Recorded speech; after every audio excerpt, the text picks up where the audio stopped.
Hello friends, welcome to my YouTube channel tech skills by Afroz में। और आज की इस वीडियो में हम जानेंगे कि एक्सेल में प्रिंट कैसे करते हैं। लेकिन जैसा कि आप लोग जानते हैं कि एक्सेल में प्रिंट करने के लिए प्रिंट की सेटिंग आनी बहुत ज़रूरी होती है।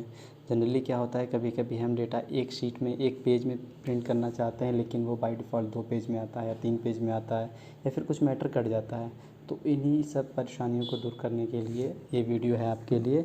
और ये वीडियो देखने के बाद आप डेफिनेटली श्योर हो जाइए कि आज के बाद एक्सेल में प्रिंटिंग को लेकर कोई परेशानी आपको नहीं आने वाली है। तो चलिए शुरू करते हैं। तो एक्सेल में प्रिंटिंग करने के लिए एक मैंने रॉ डेटा यहाँ पे बना के रखा है। तो प्रिंटिंग करने के लिए 2 तरीके होते हैं, या फिर यहाँ से आप होम से जाके प्रिंट करिए तो यहाँ पे प्रिंट प्रीव्यू खुल जाता है। यहाँ पे दिखा रहा है कि आपका डेटा 4 पेज में है, पहले पेज में, दूसरे पेज में, तीसरे पेज में और चौथे पेज में ये है। ओके। और प्रिंट का शॉर्टकट होता है कंट्रोल पी। कंट्रोल पी भी आपको उसी पेज पे लेके जाएगा जहाँ पे प्रिंट प्रीव्यू दिख रहा है। तो आइए दोस्तों, एक एक करके स्टार्ट करते हैं। तो सबसे पहले यहाँ पे दिया हुआ है प्रिंट, मतलब आपको लग रहा है कि हाँ ये चीज़ सही है, तो हम यहाँ से डायरेक्टली प्रिंट कर देंगे। जो भी प्रिंटर इससे अटैच रहेगा वहाँ पे जाके ये प्रिंट हो जाएगा। कितनी कॉपीज़ निकालनी है, एक से ज़्यादा निकालनी है या फिर एक निकालनी है, कम निकालनी है, तो बाय डिफ़ॉल्ट ये 1 पे सेट रहता है। प्रिंटर,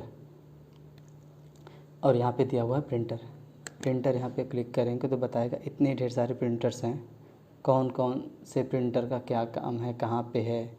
जैसे ये फैक्स करने के लिए, जैसा कि फैक्स अब चलता नहीं, लेकिन अभी भी इसका प्रोसेस यहाँ पे दिया रहता है। या फिर 2-3 प्रिंटर आपने इंस्टॉल कर रखा है, तो कौन से प्रिंटर पे देना चाहते हैं, ब्लैक एंड वाइट देना चाहते हैं, कलर प्रिंटर के लिए एक अलग से प्रिंटर सेट किए हुए हैं, हाई क्वालिटी की प्रिंटर इमेजेस निकालने के लिए, तो जो भी है।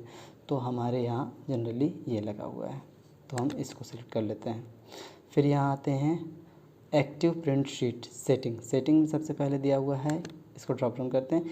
एक्टिव प्रिंट शीट मतलब जो एक्सेल खुला हुआ है उसको प्रिंट करे, या प्रिंट इंटायर वर्कबुक, जितने वर्कबुक में सब हैं टोटल उसको प्रिंट करे, या फिर प्रिंट सिलेक्शन, जितने का आपने सिलेक्ट किया हुआ है। देखिए अभी इतना आ रहा है, मतलब यहाँ पे सिलेक्ट ये हुआ है। अगर मैं बाय डिफ़ॉल्ट इतना सिलेक्ट करके कंट्रोल पी करता हूँ तो यहाँ पे उतना दिखाएगा। इसका मतलब है यहाँ पे, या फिर प्रिंट एक्टिव शीट्स होती है जो बाय डिफ़ॉल्ट सेट होती है। अगर आपको सारी डेटा नहीं चाहिए, कुछ सिलेक्टेड डेटा चाहिए, तो डेटा वहाँ सिलेक्ट करके प्रिंट सिलेक्शन कर देंगे, तो जितने भी डेटा को आपने सिलेक्ट किया हुआ है उतना ही आ जाएगा। आगे चलते हैं। फिर यहाँ कह रहा है 1 से 4 पेज, हमें चाहिए सिर्फ एक पेज, पेज 1 से लेके पेज 1, मतलब सिर्फ एक पेज। यहाँ पे 2 कर देंगे तो पहला प्रिंट करेगा और दूसरा प्रिंट करेगा। 3 कर देंगे तो पहला प्रिंट करेगा, दूसरा प्रिंट करेगा, मतलब 1 से लेकर 3 तक को प्रिंट करेगा। और ये कोलेटेड का मतलब है कई ढेर सारी आपको कॉपीज़ देनी है। जैसे मान लीजिए इसको मैंने 3 कॉपी देनी है, 3 कॉपी। अब 3 कॉपी में कैसे निकाले, पहला पेज, दूसरा पेज, तीसरा पेज करके निकाले, फिर पहला पेज, दूसरा पेज, तीसरा पेज करके निकाले। या आप चाहते हो कि 3 कॉपी पहले पहला निकाले, फिर 3 कॉपी दूसरा निकाले, फिर 3 कॉपी तीसरा निकाले, ऐसे करके। तो कोलेटेड एंड कोलेटेड का यूज़ यही है। फिर अगर आपका डेटा पोर्ट्रेट है तो पोर्ट्रेट के लिए ये पोर्ट्रेट व्यू है। एक दूसरा होता है लैंडस्केप व्यू। लैंडस्केप क्या होता है कि ये देखिए अभी आपको ये पेज खड़ा खड़ा दिखाई दे रहा है, और अभी लैंडस्केप में अभी क्या हो जाएगा, पोर्ट्रेट लैंडस्केप व्यू। अब लैंडस्केप में आप अपने डेटा के हिसाब से प्रिंट की सेटिंग कर सकते हैं। अगर आपका डेटा में ढेर सारे कॉलम्स हैं जिसको विड्थ वाइज ज़्यादा एरिया चाहिए तो पोर्ट्रेट लैंडस्केप में कर सकते हैं। अगर कम है और रोज़ नंबर ऑफ़ रोज़ ज़्यादा है तो हम क्या करेंगे, यहाँ से पोर्ट्रेट कर लेंगे तो ढेर सारे रोज़ यहाँ पे आ जाएंगे। जैसे यहाँ पे देखिए 1 से लेके 13 रोज़ तक हमारे आ रहे हैं, लेकिन अगर इसको लैंडस्केप करेंगे तो लैंडस्केप में 8 ही आएंगे। और अगर यहाँ से देखेंगे तो सीरियल नंबर यहाँ टोटल चेंज 1 2 3 4 5 6 7 कॉलम आ रहे हैं। लेकिन अगर इसको पोर्ट्रेट करेंगे तो पोर्ट्रेट में 1 2 3 4 5 ही कॉलम आएंगे। तो समझ गए दोस्तों, लैंडस्केप और पोर्ट्रेट का यूज़ होता है। फिर कौन से पेपर साइज़ में आप प्रिंट देना चाहते हैं। जनरली ऑफिस में ही सबसे ज़्यादा यूज़ होता है वो A4 साइज़ यूज़ होती है, लेकिन कभी कभी कुछ रेयर केस में या फिर कुछ अर्जेंट में A3 का साइज़ अगर आपको नहीं पता तो जान लीजिए कि A4 को 2 मिलाने पे, साइड बाय साइड मिलाने पे, मतलब विड्थ वाइज मिलाने पे जो एक एरिया बनता है वो A3 बनता है। और 2 A3 को मिला देंगे तो A2 बन जाएगा, जो A2 को मिला देंगे तो A1 बन जाएगा। ओके दोस्तों, तो जनरली यहाँ पे हम A4 यूज़ करते हैं। फिर कह रहा है मार्जिन देने के लिए। हम मार्जिन अभी तो नॉर्मल मार्जिन में देखिए ऐसा आ रहा है। अगर हम कर देंगे नैरो मार्जिन, मतलब इसके किनारे किनारे बहुत थोड़ी सी वैल्यू बचे, तो यहाँ देखिए एक कॉलम बढ़ गया। क्यों? क्योंकि यहाँ पे अगर थोड़ा थोड़ा यूज़ हो रहा है तो ये चीज़ें शिफ्ट इधर हो गई, तो यहाँ पे स्पेस बच गया, तो नेक्स्ट कॉलम को भी इसमें ले लिया। अगर वाइड मार्जिन करेंगे तो वाइड मार्जिन में क्या करेगा, मार्जिन को चारों साइड ज़्यादा मार्जिन छोड़ेगा। तो जहाँ हमारे 5 कॉलम आ रहे थे अब 4 ही कॉलम आएंगे। और ये नॉर्मल, और इसको कस्टम भी कर सकते हैं। लेफ़्ट से हम और कम कर सकते हैं और बढ़ा सकते हैं, ऊपर से छोड़ सकते हैं, कम कर सकते हैं, नीचे से बढ़ा सकते हैं, जैसा कस्टमाइज़ करना है। ऊपर से हमने कम दिया, लेफ़्ट से ज़्यादा दिया, राइट से कम दिया, बॉटम से ज़्यादा दिया, ठीक है। इसका यूज़ होता है, ये हम नॉर्मल सेट कर देते हैं।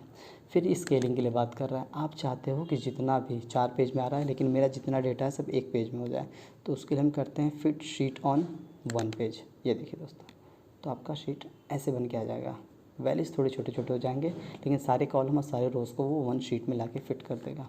लेकिन आपको चाहिए नहीं, ऐसा नहीं, हम चाह रहे हैं कि सारा कॉलम एक में आए, रोज़ चाहे जितने पेज में आए, तो हम लिख देंगे fit all column on 1 page. तो देखिए सारे कॉलम आ गए, रोज़ ज़्यादा हो रहे थे तो सेकंड पेज पे चला गया, ये 2 रो, ठीक है।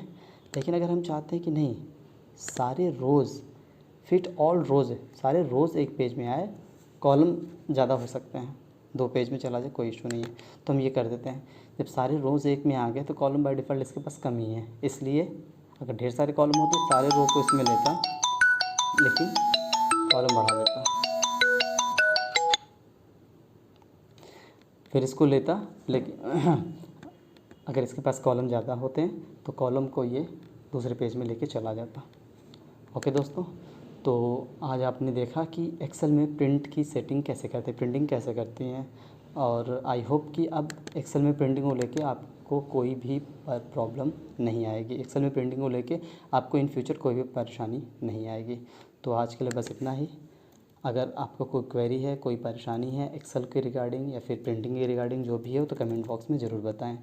और हमारे ऐसे ही अच्छी वीडियो को देखने के लिए, बने रहने के लिए हमें लाइक करिए, सब्सक्राइब करिए, फॉलो करिए, जिससे हमारा मोटिवेशन बना रहे और हम और अच्छी चीज़ें आपको बताएं।